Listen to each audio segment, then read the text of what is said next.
창세기 25장 19절부터 34절 말씀을 함께 읽겠습니다. 아브라함의 아들 이삭의 족보는 이러하니라. 아브라함이 이삭을 낳았고 이삭은 40세에 리브가를 맞이하여 아내를 삼았으니 리브가는 밧단 아람의 아람 족속 중 부두엘의 딸이요 아람 족속 중 라반의 누이였더라. 이삭이 그의 아내가 임신하지 못하므로 그를 위하여 여호와께 간구하매 여호와께서 그의 간구를 들으셨으므로 그의 아내 리브가가 임신하였더니 그 아들들이 그의 태 속에서 서로 싸우는지라. 그가 이르되 이럴 경우에는 내가 어찌할꼬 하고 가서 여호와께 묻자온데 여호와께서 그에게 이르시되 두 국민이 내 태중에 있구나. 두 민족이 내 복중에서부터 나누이리라. 이 족속이 저 족속보다 강하겠고 큰 자가 어린 자를 섬기리라 하셨더라. 그 해산 기한이 찬즉 태에 쌍둥이가 있었는데 먼저 나온 자는 붉고 전신이 털옷 같아서 이름을 에서라 하였고 후에 나온 아우는 손으로 에서의 발꿈치를 잡았으므로 그 이름을 야곱이라 하였으며 리브가가 그들을 낳을 때에 이삭이 60세였더라. 그 아이들이 장성함에 에서는 익숙한 사냥꾼이었으므로 들 사람이 되고 야곱은 조용한 사람이었으므로 장막에 거주하니 이삭은 에서가 사냥한 고기를 좋아함으로 그를 사랑하고 리브가는 야곱을 사랑하였더라. 야곱이 죽을 쑤었더니 에서가 들에서 돌아와서 심히 피곤하여 야곱에게 이르되 내가 피곤하니 그 붉은 것을 내가 먹게 하라 한지라.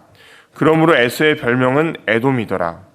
야곱이 이르되 형의 장자의 명분을 오늘 내게 팔라. 에서가 이르되 내가 죽게 되었으니 이 장자의 명분이 내게 무엇이 유익하리요? 야곱이 이르되 오늘 내게 맹세하라. 에서가 맹세하고 장자의 명분을 야곱에게 판지라. 야곱이 떡과 팥죽을 에서에게 주매 에서가 먹으며 마시고 일어나 갔으니 에서가 장자의 명분을 가볍게 여김이었더라. 아멘. 오늘 말씀에서는 그 야곱과 또 에서의 출생과 또 에서가 이 장자권을 파는 그런 모습이 나타납니다. 오늘 말씀을 통해서 세 가지를 좀 살펴보겠습니다. 먼저 첫 번째는 19절부터 21절입니다. 하나님께서는 우리가 기도할 때에 우리의 기도를 응답하시는 분이십니다. 19절에 이삭의 족보가 시작이 됩니다.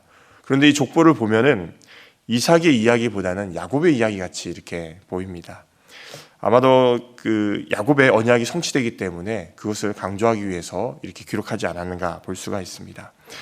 그 야곱의 이삭의 집안에 보면은 그 아버지 아브람 그리고 할아버지 데라 때부터 이 아브람의 가문에는 자손들이 좀 귀했습니다. 이것은 이삭 때도 마찬가지입니다. 성경에 나타나진 않지만은 이 아이가 계속 이렇게 가져지지 않고 그 낳지 못해서 아마도 애가 타지 않았을까 이렇게 생각해 볼 수 있습니다. 근데 중요한 건 21절입니다. 이삭이 다른 방법을 사용한 것이 아니라 아내 리브가를 위해서 기도합니다. 간구했다 이렇게 나타납니다. 하나님께서는 이런 이삭의 기도를 들으시고 리브가에게 자녀를 주시는데 쌍둥이를 이렇게 주십니다. 특별히 여기서 사용된 간구하다, 이 간구하다가 두 번 나오는데요. 그 뜻을 보면은 간절히 구하다, 끈질기게 탄원하다, 하나님께 계속적으로 매달리다, 상황을 바꾸기 위해서 집중적으로 기도한다라는 어떤 뜻이 들어가 있습니다. 이 말은 이삭이 기도할 때 그 기도가 어떤 형식적인 기도가 아니라 응답이 있을 때까지 하나님께 붙드는 기도를 했다는 것입니다. 사랑하는 성도님들, 우리에게는 어떤 기도 제목들이 있으십니까? 혹시 나의 어떤 기도 제목이 있다면은 이삭이 간구한 것처럼 끝까지 한번 하나님께 기도해 보시기 바랍니다. 우리가 끝까지 기도하고 그 기도를 붙들 때에 하나님께서는 반드시 우리의 기도를 들으시고 또 응답하실 것입니다. 따라서 오늘 새벽에 하나님께 기도하는 가운데에 하나님 역사를 경험하시는 그런 성도님 되시길 바랍니다. 두 번째는 22절부터 28절입니다. 하나님께서는 우리가 하나님의 가치관으로 살기를 원하신다는 것입니다. 이 문제는 이렇게 쌍둥이가 딱 뱃속에 임신이 됐지만은 어떻습니까? 22절에 보면은 이 쌍둥이들이 엄마 뱃속에서 싸움을 이렇게 합니다. 누가 첫째가 될 것인지 다투게 된 것이죠. 이때 하나님께 묻습니다. 그러자 23절에 하나님께서는 두 쌍둥이가 각각 민족을 이루는데 한 민족이 다른 한 민족을 다스릴 것이다, 이렇게 말씀을 하십니다.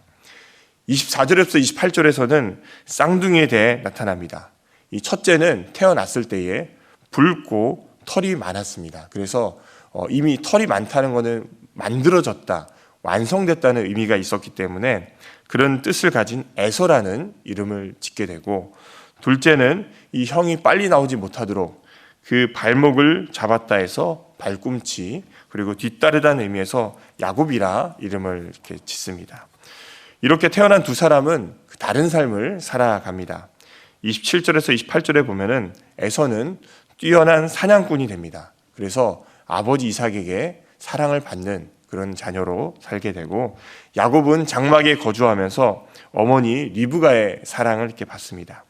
특별히 우리가 27절에 보면은 에서에 대해서 익숙한 사냥꾼이었다, 이 사냥꾼이라는 말이 나타납니다. 사실 이 사냥꾼이라는 말은 니무롯에게 쓰는 그런 사냥꾼과 동일합니다.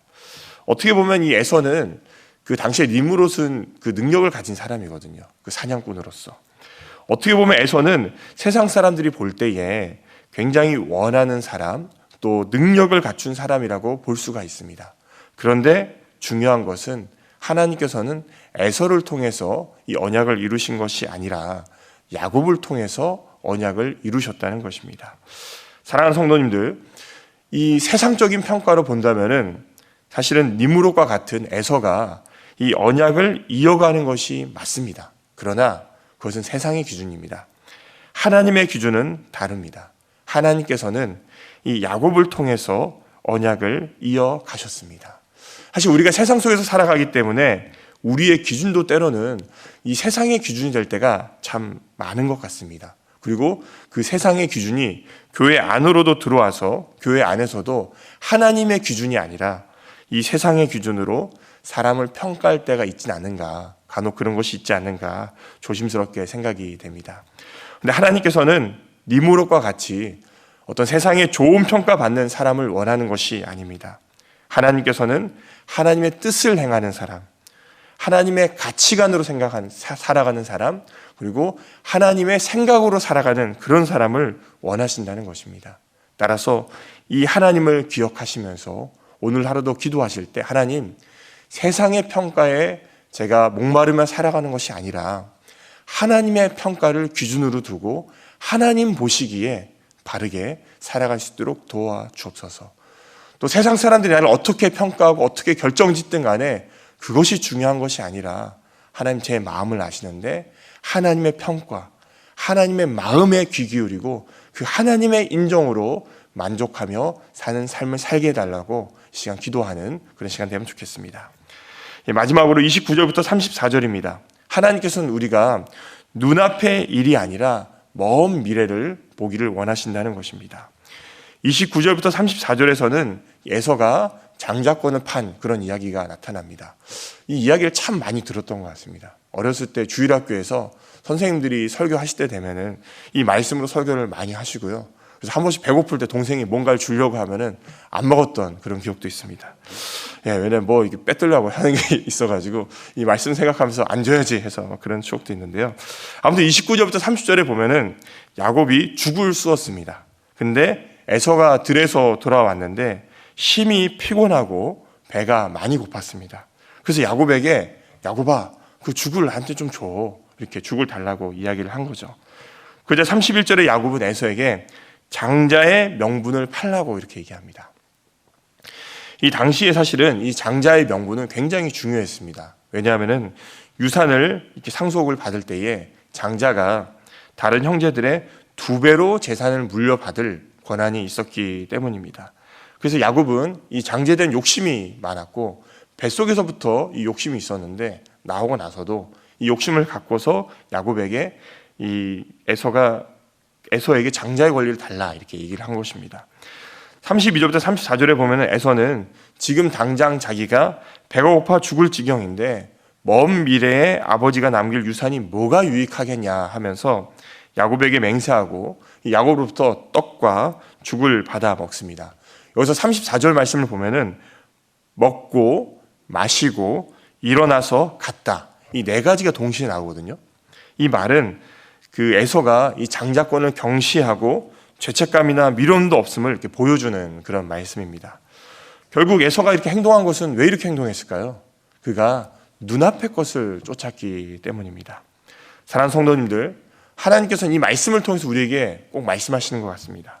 혹시 네가 지금 눈앞의 것을 쫓고 있진 않느냐? 눈앞의 것을 두고서 안절부절하고 있지는 않느냐 말씀하시는 것 같습니다. 그러면서 하나님께서는 우리에게 눈앞의 것을 쫓는 것이 아니라 하늘의 것을 쫓고 미래의 것을 쫓고 또 나의 것을 쫓으라 이렇게 말씀하시는 것만 같습니다. 혹시 성도님들 가운데에 지금 현재 어떤 눈앞의 것을 쫓고 계시는 그런 분이 있지는 않으십니까? 혹시 그 눈앞의 것을 바라보고 눈앞의 것을 찾다가 내가 놓치고 있는 하나님의 것이 있진 않으십니까? 또 순간의 어떤 유익과 편의를 위해서 하나님의 약속과 은혜를 가볍게 여기고 있진 않으십니까? 오늘 하나님께서는 말씀하십니다. 눈앞의 것이 아니라 미래를 바라보고 하늘을 바라보며 하나님이 원하시는 삶을 살아가라 이렇게 말씀하시는 것만 같습니다.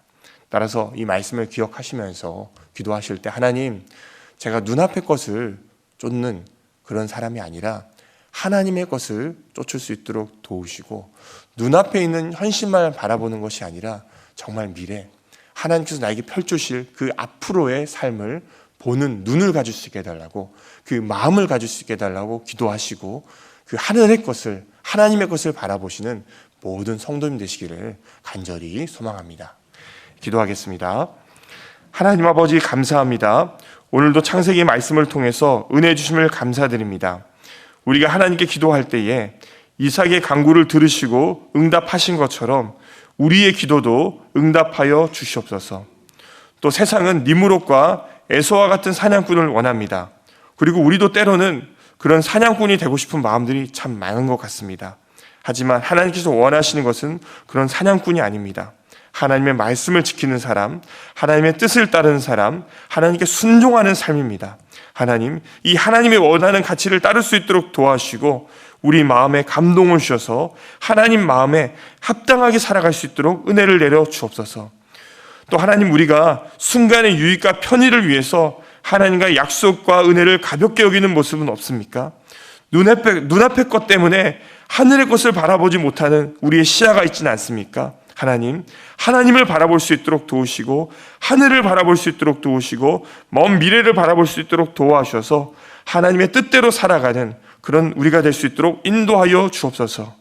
감사합니다. 예수님 이름으로 기도드립니다. 아멘.